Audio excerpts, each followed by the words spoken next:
300થી વધારે નિર્દોષ લોકોના પરિવાર પર અચાનક આભ તૂટી પડ્યું છે। ત્યારે આ મુશ્કેલીની ઘડીમાં ઈશ્વર એને શક્તિ આપે, એના પરિવારને તાકાત આપે, એવી જ આપણે પ્રાર્થના કરી શકીએ છીએ।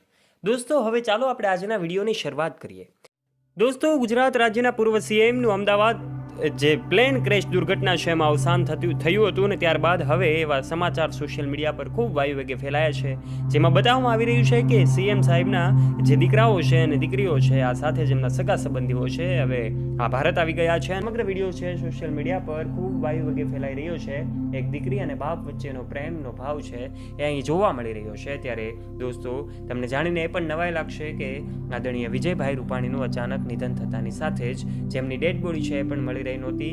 છેલ્લા 3 દિવસથી ડીએનએ ટેસ્ટ પણ થઈ રહ્યા હતા, અલગ અલગ રિપોર્ટ પણ થઈ રહ્યા હતા, પરંતુ ક્યાંય પણ એમની બોડી છે એમની ઓળખ કરવી એ ખૂબ મુશ્કેલ થઈ ગઈ હતી। એવા સમયે જ્યારે એમની ડેડ બોડી ડીએનએ આધારે મેચ થઈ છે ત્યારે એમનો દીકરો વૃષભ છે અમેરિકાથી આવી પહોંચ્યો છે। અમેરિકામાં તે સ્થાયી થયો હતો અને ત્યાંથી હવે તેઓ પહોંચી ગયા છે અને સાથે સાથે દીકરી જે છે રાધિકા એ લંડનમાં રહે છે અને ત્યાં એમનો અભ્યાસ કરે છે અને લંડનમાં એમને મળવા માટે જ જ્યારે વિજયભાઈ રૂપાણી જઈ રહ્યા હતા ત્યારે 2 વખત ટિકિટ કેન્સલ કરાવ્યા બાદ ત્રીજી વખત જ્યારે તેઓ જઈ રહ્યા હતા અને ત્યારે આ દુર્ઘટના ઘટી।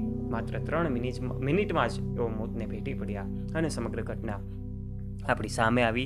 એમાં 300થી વધારે લોકો જે છે નિર્દોષ લોકો, એમના પણ મોત નીપજ્યા અને ત્યારે આ ઘટના છે એ સોશિયલ મીડિયા પર હાલ ખૂબ લોકો એમને સાંત્વના પાઠવી રહ્યા છે, એમના પરિવારને શક્તિ મળે માટે પ્રાર્થના કરી રહ્યા છે। સાથે દરેક ગુજરાતીઓ ઊભા છે એવી પણ એમને સાંત્વના પાઠવવામાં આવી છે, દરેક વ્યક્તિઓ એમની સાથે ઊભા છે એવી પણ સાંત્વના પાઠવવામાં આવી છે। ત્યારે દોસ્તો, આ સમગ્ર ઘટના વિશે આપ શું કહેવા માગો છો? આપના વિચારો કમેન્ટ બોક્સના માધ્યમથી આપ અવશ્ય શેર કરજો અને દોસ્તો સાથે આ વિડીયોને લાઇક કરી દેજો। તમારા દરેક ગ્રુપમાં તમારા ફ્રેન્ડ્સ સાથે આ ઘટનાનો વિડીયો અવશ્ય શેર કરવાનું ના ભૂલતા તથા આવા ને આવા રસપ્રદ અને રોચક વિડીયોઝ નિહાળવા માટે આજે જ અમારી યુટ્યુબ ચેનલને જો તમે સબસ્ક્રાઇબ ન કરી હોય તો નીચે રહેલું બેલ આઇકન દબાવીને અમારી યુટ્યુબ ચેનલને અવશ્ય સબસ્ક્રાઇબ